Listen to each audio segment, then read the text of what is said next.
मान रहीम। अस्सलाम वालेकुम to all of you. Hope कि आप लोग सब खैरियत से होंगे। आज के इस वीडियो में हम रिलेटिव प्रोनाउंस देखेंगे कि रिलेटिव प्रोनाउंस कौन से होते हैं।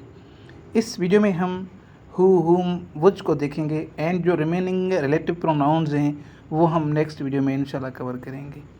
ये रिलेटिव प्रोनाउंस हम कैसे यूज़ करते हैं, कहाँ यूज़ करते हैं, क्यों यूज़ करते हैं। एक्चुअली ये जो टॉपिक है एडवांस लेवल का टॉपिक है, जिसमें हम सेंटेंस का जो स्ट्रक्चर होता है, मींस स्ट्रक्चरल सेंटेंसेस जो होते हैं, जो हम कंपोजिशन में यूज़ करते हैं, ऐसे राइटिंग में, पैराग्राफ में, वहाँ हम रिलेटिव प्रोनाउन को ज़्यादा से ज़्यादा यूज़ करते हैं। वहाँ होता है यूज़ रिलेटिव प्रोनाउन का ये मोस्टली। तो ये जो मेरी सीरीज़ मींस ये जो टॉपिक और इसके बाद जो आने वाले टॉपिक्स होंगे, ये टोटली बेस्ड करते हैं CSS, PCS, PMS मींस जो कॉम्पिटिटिव एग्ज़ाम्स होते हैं, जॉब की जो शॉर्ट कमीशंस होती हैं, जो जॉब की टेस्टें होती हैं, ये मेरी जो लेक्चर सीरीज़ उनके लिए होंगी। तो अब हम देखेंगे रिलेटिव प्रोनाउंस हैं क्या, ये कैसे यूज़ होते हैं और इसका मकसद क्या है। एक्चुअली जो रिलेटिव प्रोनाउंस हैं, रिलेट का मतलब होता है टू जॉइन, ठीक है। प्रोनाउंस तो वो होते हैं जो हम नाउन्स की जगह पे यूज़ करते हैं। एक्चुअली जो रिलेट है, रिलेट का मतलब होता है जॉइन। अब अगर हम डेफिनेशन थोड़ी इसकी देखें कि ये कहता है कि a word which stands for a noun या pronoun and simultaneously same time joins two parts of a sentence. Means जो रिलेटिव प्रोनाउन होता है वो एक ब्रिज के तौर पे काम करता है सेंटेंस में। जो दो हिस्से होते हैं सेंटेंस के, उनको कनेक्ट करने में आपस में हम रिलेटिव प्रोनाउन को यूज़ करते हैं। वो कैसे करते हैं हम फर्दर आगे सीखते हैं इनको। अगर आप लोगों ने अभी तक मेरे चैनल को सब्सक्राइब नहीं किया, please to subscribe my channel and don't forget to press the bell icon for latest update. हम थोड़ी शॉर्ट डेफिनेशन देखते हैं इसकी। Relative pronoun is a type of pronoun that often introduces dependent और relative clause in the sentence। Means ये relative pronouns एक किस्म है प्रोनाउन का जो मोस्टली हमें तारुफ कराता है या बताता है। ये होता है डिपेंडेंट क्लास किसी भी सेंटेंस में। They also can stand alone as the subject और ऑब्जेक्ट ऑफ अ सेंटेंस। ये हम इनको ये अकेले तौर पे आते हैं और इनको हम as a subject and as object हम सेंटेंस में इनको यूज़ करते हैं। सबसे पहले हम देखेंगे कि हु और हुम व्हिच ये हम कैसे यूज़ करते हैं। हु एंड हुम जो होते हैं ये both we use for human beings only. हम इनको ह्यूमन बींग्स इंसान ज़ात के लिए हु एंड हुम को इस्तेमाल करते हैं। Furthermore which we use for non human beings, जो नॉन ह्यूमन बींग्स हैं हम उनके लिए विच का इस्तेमाल करते हैं। अब हम देखेंगे यूज़ ऑफ हु का सबसे पहले हम यूज़ देखेंगे, सीखेंगे हु कैसे यूज़ होता है और क्यों यूज़ होता है। Who is used as a subject in relative clause. ये कह रहा है कि रिलेटिव क्लास में हु एज अ सब्जेक्ट इस्तेमाल होता है। अब इसका जो पहला स्ट्रक्चर है एंड और फाइनल स्ट्रक्चर, अब हम वो देखेंगे किसको, एंड और फाइनल स्ट्रक्चर को, किसका, हु का। नंबर 1 एग्जाम्पल है ही लाइक्स द पीपल, वो बंदों को पसंद करता है। दे परफॉर्म ड्यूटीज़ ऑनेस्टली, जो अपने फ़राइज़ ईमानदारी से अंजाम करते हैं, सरे अंजाम करते हैं या सर अंजाम देते हैं। ही लाइक्स द पीपल, यहाँ पे कामा आ गए। अब यहाँ पे रोल जो रिलेटिव प्रोनाउन का होता है वो दो सेंटेंस को बीच में कनेक्ट करते हैं, और जो कामा होती है कनेक्ट होता है मीन्स जो कामा होगी, कामा आ गई तो दो सेंटेंस अलग हो गए।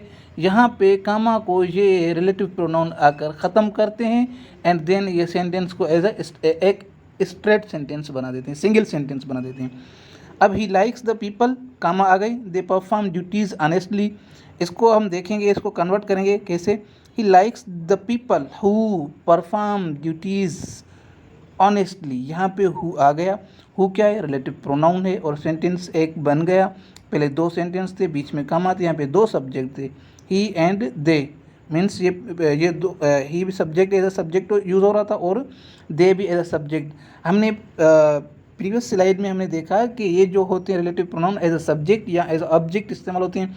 यहाँ पे ये सब्जेक्ट का काम कर रहा है। He likes the people who perform duties honestly. Next example है the court release the prisoner, he was found innocent. Court ने एक मुजरिम को रिलीज़ किया, आज़ाद किया जो इनोसेंट साबित हुआ, मीन्स जो बेगुनाह साबित हुआ। The court release the prisoner who was found innocent. Simple, यहाँ पे हु का यूज़ हो गया किसकी जगह पे, ही की जगह पे। हमने ये देखा कि हु और हुम हम इंसान ज़ात के लिए इस्तेमाल करते हैं। अब इसका जो मिड स्ट्रक्चर है, किसका, हु का मिड स्ट्रक्चर क्या है, वो पहले वाला था फाइनल या इंड स्ट्रक्चर, अब ये मिड स्ट्रक्चर है। मिड स्ट्रक्चर क्या होता है वो देखते हैं। एग्जाम्पल है, the boy secured high marks, boy ने हाई मार्क्स हासिल की। ही वर्कड हार्ड, वो मेहनत करता है, उसने मेहनत की, मतलब ये पास्ट का सेंटेंस हो गया। यहाँ पे ये कह रहा है the boy secured high marks who worked hard. यहाँ पे कामा को ख़त्म करके हमने क्या किया, हु को इस्तेमाल किया। अब जो इसका तीसरा यूज़ है वो है मिड स्ट्रक्चर। कैसे, यहाँ पे हमने हु को जस्ट कामा ख़त्म करके हमने ही को हटाकर हु जो है ना लगा दिया। यहाँ पे हु आगे आ गया, कह रहा है the boy who worked hard. यहाँ पे जो लास्ट वाला है हु वर्कड हार्ड, ये आगे आ जाएगा। The boy who worked hard, यहाँ पे जो सिक्योर्ड हाई मार्क्स थी वो यहाँ पे लास्ट में आ जाएंगी।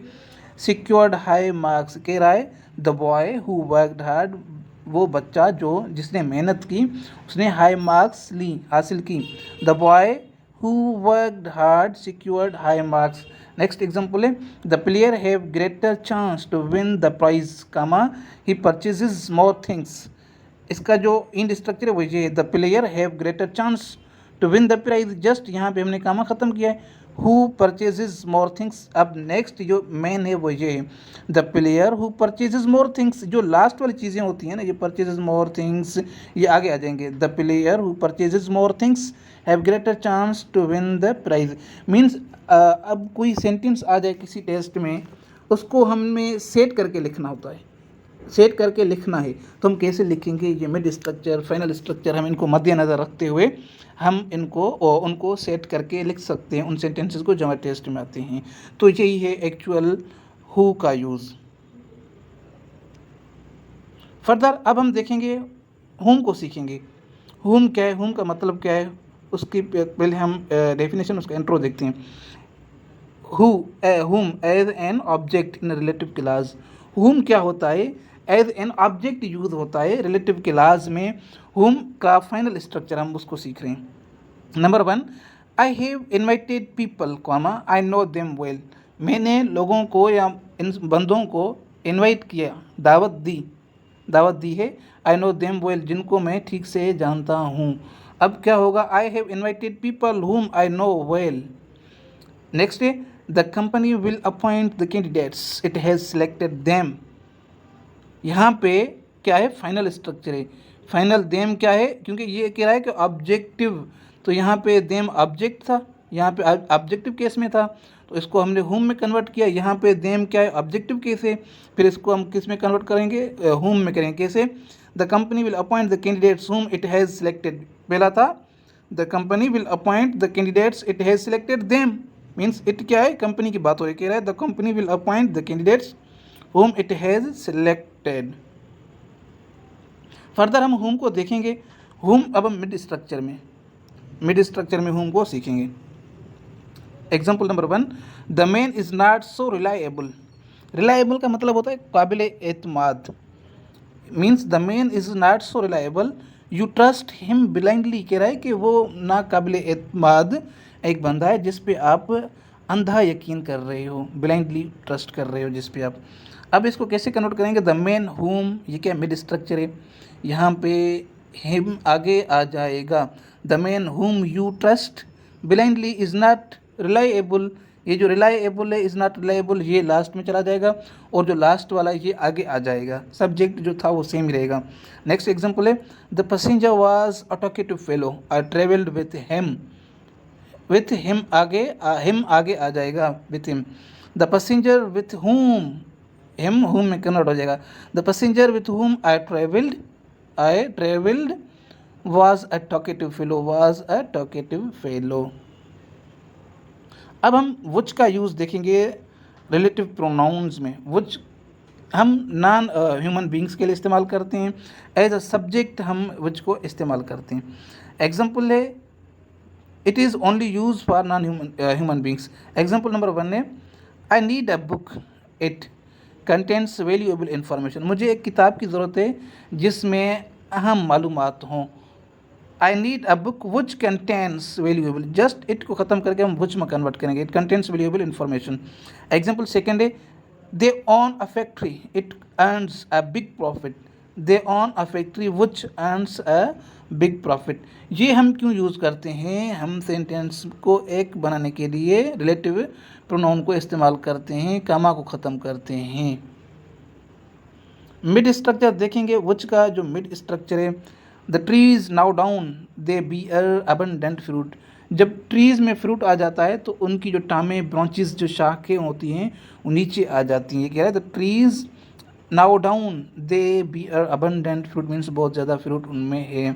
द ट्रीज विच बियर, ये क्या है मिड, तो दे क्या है ये विच में कन्वर्ट हो जाएगा एंड आगे आ जाएगा bear abundant fruit, bear abundant fruit bow down नीचे आ जाते हैं।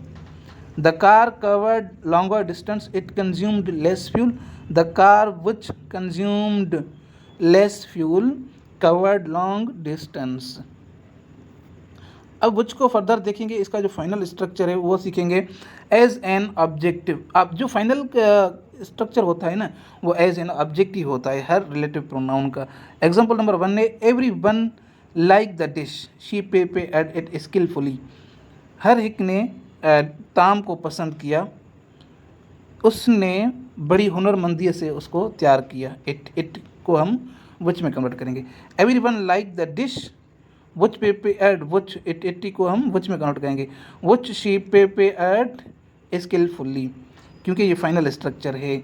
इट क्या है एन ऑब्जेक्ट है। I have received the letter they sent it few days ago, I have received the letter which they sent few days ago. अब हम mid structure देखेंगे, विच का जो मिड स्ट्रक्चर है उसको सीखेंगे। Example number 1 the cow was very costly he wanted to buy it, he wanted to buy it, the car which he wanted, ये क्या है मिड स्ट्रक्चर, which आगे आ जाएगा, it आगे आ जाएगा, which में कन्वर्ट हो जाएगा। which he wanted to buy was very costly, the bouquet contains multicolored flowers, she gifted it to me, the bouquet which, it को which में कन्वर्ट करेंगे, which she gifted to me contained multicolored flowers, contains multicolored flowers। ये वाला फुकरा last में चला जाएगा, last वाला आगे आ जाएगा। अब which को हम देखेंगे, क्योंकि which बहुत लेंथी है, इसको as a subject, as an object, mid और फाइनल स्ट्रक्चर में हम एक साथ देख रहे हैं। अब ये फाइनल स्ट्रक्चर है which का। The author reflects the society he lives in it, the author reflects the society in which he lives, he lives आगे लास्ट में चला जाएगा और जो it है ये आगे आ जाएगा which में कन्वर्ट होकर। 2 है he read a book on poetry, he quoted lines from it, he read a book on poetry from which he quoted lines। अब इसका मिड स्ट्रक्चर है, अगेन मिड स्ट्रक्चर आ गया है। The bus was packed to suffocation I travel it, कह रहा है कि जिस बस में मैं सफ़र कर रहा था उसमें सफोकेशन बहुत थी। The bus by which I travelled was a packed to suffocation.